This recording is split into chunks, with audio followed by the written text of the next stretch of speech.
Proportionality theorem with application. क्या है theorem? BPT भी बोलते हैं इसको, बेसिक प्रोपोर्शनलिटी थ्योरम। ठीक है, क्या बोलते हैं इसको? Basic proportionality theorem. ये ऐसा नहीं कि सिर्फ मैथ्स में बस यूज होगा, ये फिजिक्स में भी यूज होता है ना, सबसे ज्यादा यूज होने वाला थ्योरम यही है। ठीक है, चलो अब देखते हैं यहाँ पर ये थ्योरम है क्या। इस थ्योरम में पूरा ध्यान से समझना, एक ही बार में याद भी हो जाएगा, है ना।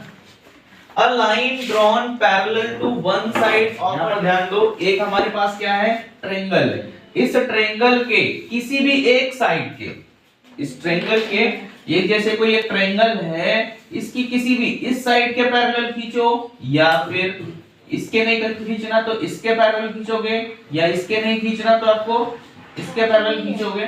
तो किसी भी इस ट्रायंगल के किसी भी साइड के अगर पैरेलल कोई लाइन खींचते हो, समझ में ये बात, इस ट्रायंगल के किसी भी साइड के पैरेलल अगर कोई लाइन खींचते हो, तो a line drawn parallel to one side of a triangle divides the other two sides proportionally। तो क्या होता है कि ये वाली जैसे इस लाइन के पैरेलल हमने जो क्या किया, इसको खींच दिया, ड्रॉ किया, तब क्या हुआ कि ये जो बाकी की जो बची दो लाइन थी, यानी किसकी? ट्रायंगल की।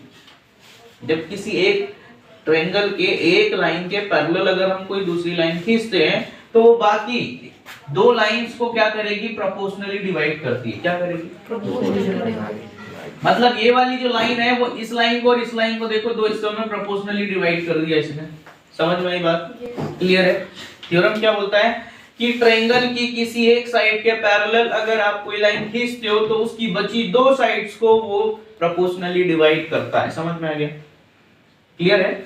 चलो अब देखो, इसको हमें प्रूफ करना है। तो प्रूफ करने में आपको लॉजिक पूरा लग गया होगा, क्योंकि मैंने अभी इसके पहले पोस्टुलेट पढ़ाए थे।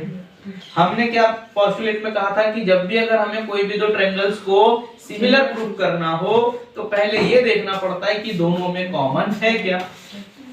और सबसे पहली बात क्या होती है कि जिस ट्रायंगल को भी सिमिलर प्रूफ करना होता है, तो उसको पहले लिखते हैं।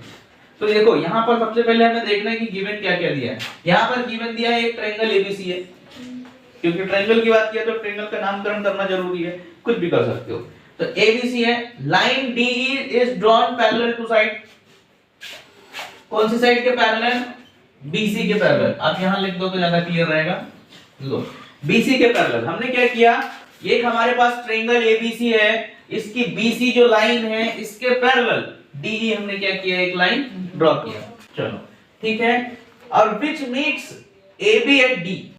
जो क्या हो रहा है, AB में कहां पर मिल रहा है? D पे मिल रही है, और AC में कहां पे मिल रही है? D। तो आपको इसको याद करने की जरूरत है ही नहीं, आप अपने अनुसार इसको लिख सकते हो।